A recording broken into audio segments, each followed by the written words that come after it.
นะคะอยู่กับช่องกันหน้าก็กูดนะคะวันนี้แล้วก็มีสมาชิกใหม่นี่เลยยกเลยนี่น้องเม่นแคะนะคะ ไหนอ่ะ เดี๋ยวเนี่ยมันหลบอยู่ใต้วงล้อนี่ไงเอามาแล้ว นี่ไปที่ไหนเนี่ยน้องกูด เราซื้อที่ ยกขึ้นเลย แล้วซื้อที่สนามหลวง2นะคะอายุ2 เดือนแต่เราไม่รู้ว่าเขาเกิดวันที่เท่าไหร่งั้นเราก็จะให้เขาเกิดวันที่23 เดือน5อะไรแบบนี้แต่ว่าเดือน5ก็นับไปอีก2ก็ตัววันที่23 เดือนมีนาคมโอ้ใกล้กับชิโร่มากเลยแต่ยังไม่รู้ว่าจะชื่ออะไรนะตัวนี้ เอาขึ้นรถเลยป่ะ ตอนต้องให้เย็นๆน่ะเดี๋ยวจะขึ้นรถเลยนะครับเดินเนี่ยนั่งอยู่ข้างหลังก็ได้ เอ๊ะ เขาก็ได้อยากให้กรรมการได้เลย ขนาดนั้นเดือดกันแน่ โอ้ค่ะนะครับเล็กแต่งั้นเราไปเดินที่บ้านเลยนะคะจะได้รู้ว่าซิลเลอร์ตอนนี้เป็นอะไรบ้างอยู่บนรถนะคะนี่สวัสดิการนี่คือสวัสดิการอ๋อเดินอ่ะเหมือนเขาน่าจะหิวเดี๋ยวเราไปเอาน้ำอุ้ยเดี๋ยวเขาเราไปเอาน้ำเม่นแคะมันเมื่อกี้นี้มันกินน้ำด้วยใช่มันมองหน้าแล้วเนี่ยตอนนั้นเมื่อกี้มันปีนด้วยโอ้ยชื่ออะไรดีซินนามอนใช่เปล่าเรียกง่ายว่ามอนพอแล้วก็ถึงบ้านแล้วนะทุกคนนี่ชิเราจะเจอม่อนครั้งแรกจะเป็นยังไงไม่ยอมเยอะน้องม่อน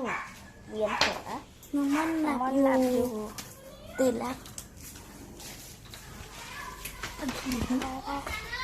แป๊บนึงชิโร่มันได้กิน นี่ไงกูดลงมานี่ดิลูก ฮัลโหลเป็นเดี๋ยวไรมา ลงเลยลูกลง ลงเลยเหรอ ชิโร่แนะนำน้องใหม่นะ เขาชื่อชินามอน ชินามอนหนูอย่าไปทำอะไรเขานะลูก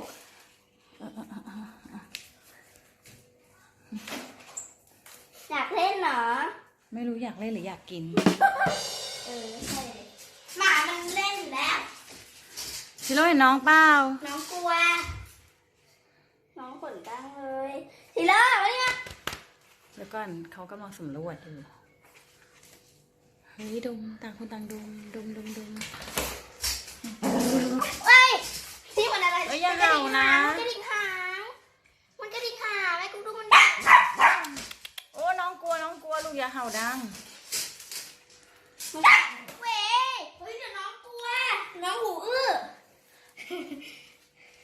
ไม่แต่มันกระดิ่งหางเป็นไร มันเล่นนั่นแหละแต่ว่ามันก็เห่า มันคงบอกว่าออกมาเถอะน้องเขาไม่กล้าออกมาไม่กล้าที่เรา ว่างเด็กโบ๊ทลูก ไม่ต้องยกขึ้นยกลงเหมือนเป็นมะเห่าเฮ้ย กันไหมครับกันไหมครับ อย่าเห่าดิ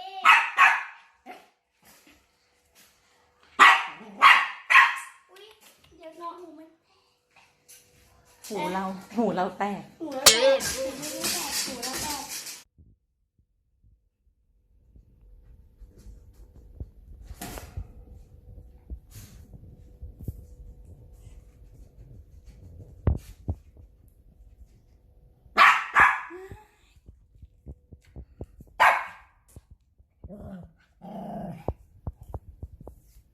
น้องหลับแล้วชิโร่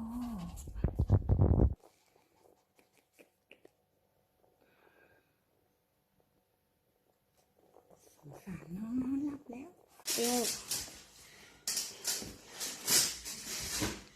เราจะไม่ชิโร่แบบออกไปแบบเข้าไปใกล้แบบเปิดกรงนะคะ เพราะว่าตอนนี้ยังไม่ได้ฉีดวัคซีนน้องเม่นนะคะ เพราะเราไม่รู้ว่าเม่นเป็นอะไรหรือเปล่า ถ้าเป็นเดี๋ยวชิโร่จะติดมันถึงชิโร่แล้วชิโร่ก็จะพาติดมันถึงเรานะคะแล้วก็ยังแบบไม่ให้ใกล้ชิดมาก อยู่กันแค่นี้ก่อน ชิโร่มองน้องอย่าเลยดูดิ ชิโร่น่าจะรักเลยนะมั้ง อยากเล่น น้องหลับ น้องหลับแล้วเดี๋ยวเอาอุโมงค์ให้น้องก่อน ชิโร่โอ้ยขู่พี่กูด้วยมา จะทำที่มุดให้น้อง ให้น้องมุดโอ้โหเราจะแตกเนี่ย มันกัดดอกใช่ไหมกูกลัวมันเหรอ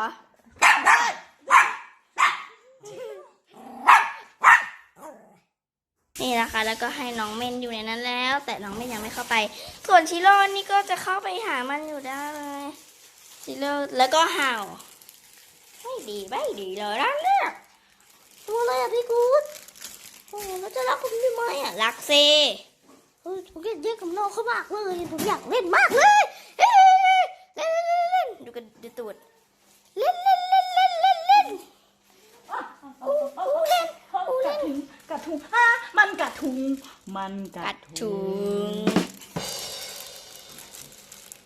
เฮ้ยมันกัดเว้ย ต้องเลี้ยงให้เชื่องก่อนทุกคน ตอนนี้เม่นแค่หลับแล้ว มันเข้าไปเองด้วยนะ เราเอาอุโมงค์ให้มันก็หดตัวเข้าไปนอนแล้วเฮ้ยชิโร่มาเดี๋ยวก็มาเห่าอีกหูแตกไปเลย น้องหลับแล้วเอาหัวรอดออกมาด้วย